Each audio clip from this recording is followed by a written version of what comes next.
चल हो जा शुरू।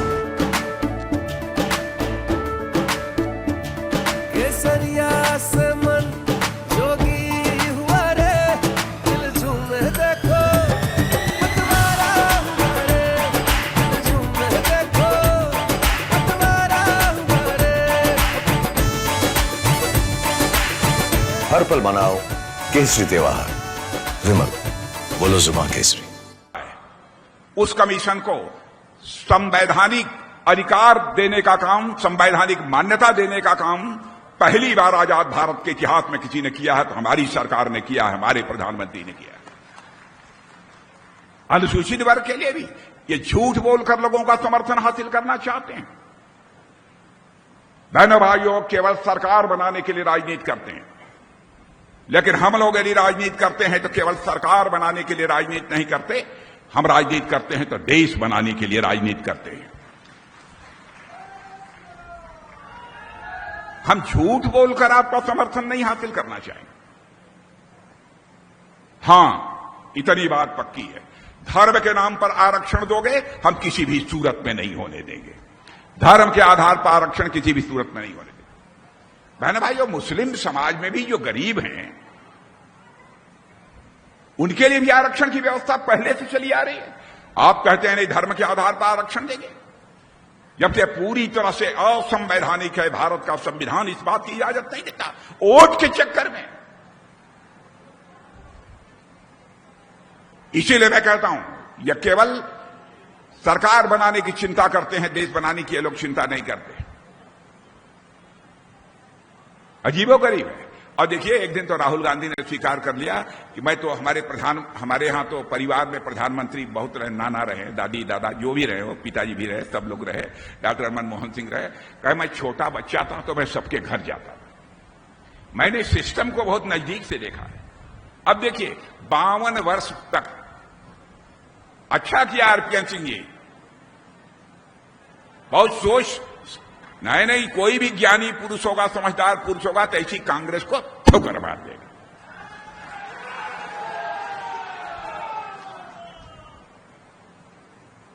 क्या नहीं किया है इन लोगों ने।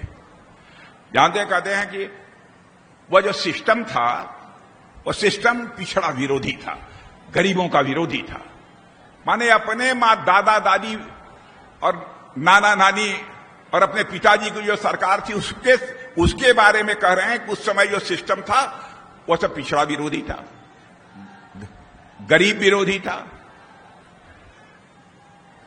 यह सब सारी बातें खुद राहुल गांधी कर रहे हैं, यानी स्वीकार कर रहे हैं हमारी सरकार दलित विरोधी थी, गरीबों की विरोधी थी और जो है पिछड़े वर्ग की विरोधी थी।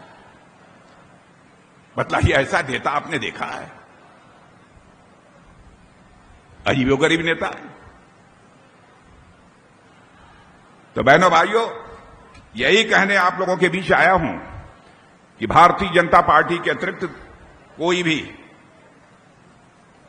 इस देश का कल्याण नहीं कर सकता, केवल भारतीय जनता पार्टी कर सकती है। इसलिए मैं आप लोगों से कहूंगा कि आप भारी मतों से भारतीय जनता पार्टी को विजय दिलाएं। और इतनी बात पक्की समझ लीजिए, समाजवादी पार्टी की साइकिल का चेन, ध्यान से सुनिए, समाजवादी पार्टी की साइकिल का चेन 2014 में उतर गया, 2017 में नहीं चढ़ा, 2019 में फिर वह चेन नहीं चढ़ा, 2022 में फिर नहीं चढ़ा, 2024 में भी नहीं चढ़ेगा। बहनों भाइयों, एक बार चेन उतर गई है तो चढ़ेगा नहीं। अब बहुजन समाज पार्टी बेचारी की बात तो छोड़ दीजिए। इसलिए मैं आप सबसे अपील करने आया हूं कि आप जिता दीजिए मेरे बहनों भाइयों, लेकिन पहले से ज्यादा अधिक मतों से जिताइए, यह मैं अपील करने आया हूं। ना ना ना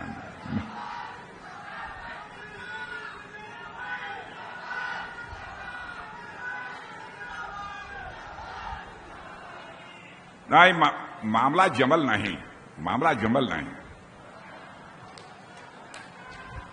तनी जोर लगा के बोला जा, जीत जाई है ना।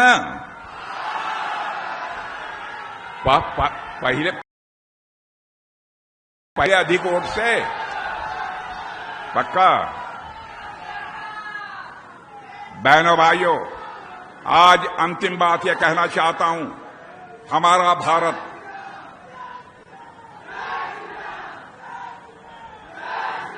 सारी दुनिया के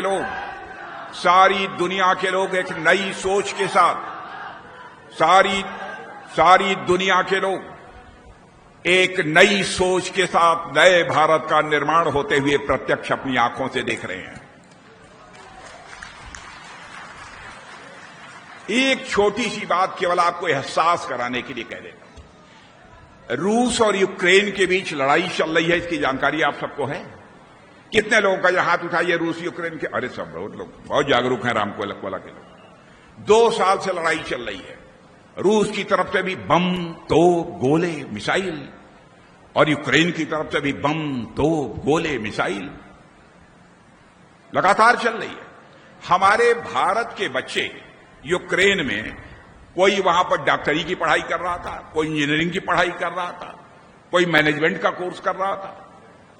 उनके माता पिता जो भारत में रहते थे, उन्हें इस बात की चिंता हुई, हे भगवान हमारे बच्चों का क्या होगा?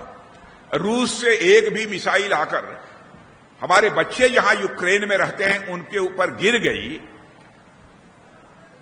तब तो हमारे बच्चों की जिंदगी खतरे में पड़ जाएगी।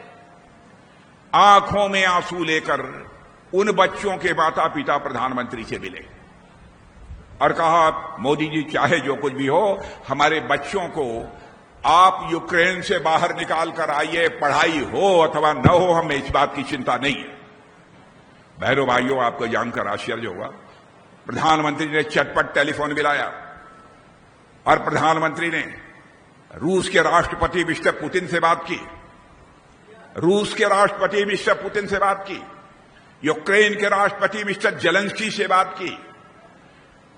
और आपको जानकर आश्चर्य होगा, जो काम दुनिया का कोई देश नहीं कर पाया, उसे भारत ने करके दिखा दिया। 4.5 घंटे के लिए युद्ध रुक गया और लगभग 22,000 हमारे भारत के बच्चे सकुशल वापस लौट गए। 22,000 बच्चे यूक्रेन से सकुशल भारत आ गए। मेरे बहनों भाई, यह है भारत की ताकत। हिंदू मुसलमान में बांटने का, हम हिंदू मुसलमान की राजनीति नहीं करते। हम सबको भारत का नागरिक मानते हैं, सबको भाई भाई मानते हैं, हिंदू हो, मुसलमान हो, ईसाई हो, सबको मानते हैं। हम कभी भेदभाव नहीं करते, न हमारे प्रधानमंत्री कभी भेदभाव करते हैं, न हमारी पार्टी की जो विचारधारा है वो कोई भेदभाव नहीं करती। लेकिन गलतफहमी पैदा करते हैं, ये लोग गलतफहमी पैदा करते हैं। हम देश को एक ताकतवर देश बनाना चाहते हैं। हम इस सोच के साथ हम लोग काम करने वाले हैं।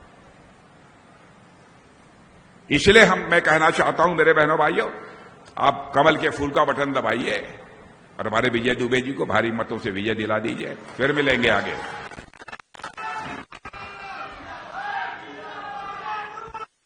और कोनो चारा बाय नहीं, और कोनो चारा नहीं बा। जैसे हम कहलिए ना कि जैसे कांग्रेस डायनासोर की तरह लुप्त हो जाएगा, हमें